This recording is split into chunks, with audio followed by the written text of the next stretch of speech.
শুনে নিতে আচ্ছা কয়বার দোয়ান লাগে এটা?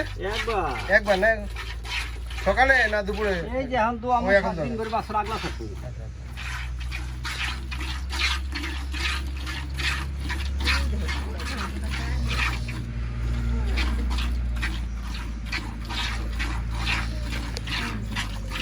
Hãy subscribe cho kênh Ghiền Mì Gõ để không bỏ lỡ những video